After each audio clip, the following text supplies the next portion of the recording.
A hurricane preparedness reminder now from FEMA. Agency staffers are asking Texans to have a communication plan in place now that we are officially in hurricane season. The plan should include a log of cell phone numbers and email addresses for all of your family members, as well as schools, doctors, and insurance companies. Staffers are also advising families to have a prearranged meeting place in case of an evacuation.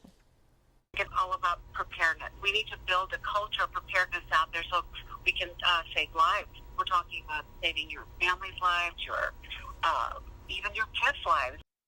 That woman you just heard from also said you should give your plan a test run to make sure everyone in the family knows what to do in the event of a storm.